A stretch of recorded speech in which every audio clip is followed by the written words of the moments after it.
అధ్యక్షుల వారికి ధన్యవాదాలు అధ్యక్ష. సిర్పూర్ నియోజకవర్గం పెంచకల్పేట మండలం కొండపల్లి గ్రామం అధ్యక్ష.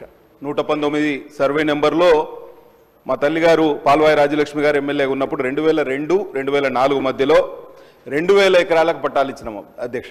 అసైన్డ్ ల్యాండ్, పూర్తిగా అసైన్మెంట్ ల్యాండ్, ఎక్కడ వివాదమే లేదు.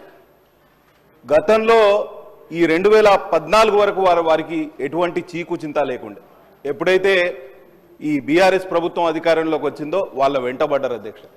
నానా యాగి చేసినారు, వాళ్ళని ఎన్ని రకాలుగా ఇబ్బంది పెట్టిర్రు. ఆ ఫారెస్ట్ ల్యాండ్ అని చెప్పి వాళ్ళకు పట్టాలు ఉన్నాయి అధ్యక్ష, కొత్తగా పట్టాలు వచ్చినాయి, అన్ని హక్కులు ఉన్నాయి వాళ్ళకు.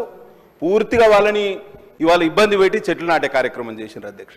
మేము 2001లో పెద్ద ఎత్తున నిరసనకు దిగినాం, అక్కడ నిరాహార దీక్ష చేసినాం.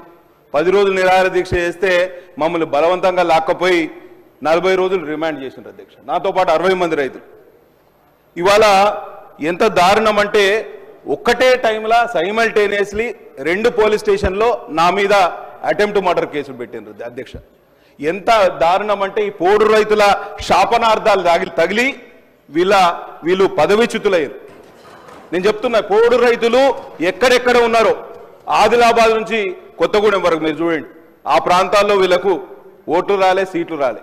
ఎందుకంటే పోడు రైతులు ఆగ్రహం వ్యక్తం చేశారు. కాబట్టి తప్పకుండా ముఖ్యమంత్రి గారు సభలోనే ఉన్నారు, పోడు రైతుల మీద వేలాది కేసులు పెట్టిన అధ్యక్ష. దయచేసి పోడు రైతుల మీద పెట్టిన అక్రమ కేసులన్నింటినీ విత్డ్రా చేసుకొని వారికి సాంత్వన చేకూర్చాల్సిన అవసరం ఎంతైనా ఉందని ఈ సందర్భంగా తెలియజేస్తున్నా అధ్యక్ష. అట్లనే ఇవన్నీ అంశాల మీద ఎక్కడైతే వివాదాస్పద భూములు ఉన్నాయో వాటిని పరిష్కరించడానికి శక్తివంచన లేకుండా ఒక ప్రణాళికాబద్ధంగా ముందుకు రావాలి. ఇప్పుడు కూడా ఫారెస్ట్ అధికారులు అత్యుత్సాహం ప్రదర్శిస్తున్నారు, చాలా రైతులను ఇబ్బంది పెడుతున్నారు. కాబట్టి అటవీ శాఖ మంత్రివర్యులు కూడా ఫ్లోర్లోనే ఉన్నారు. కాబట్టి ఈ అత్యుత్సాహం ప్రదర్శించే అధికారులను కట్టడి చేయవలసిందిగా విజ్ఞప్తి చేస్తూ సెలవు తీసుకుంటున్నాను అధ్యక్ష. ధన్యవాదాలు.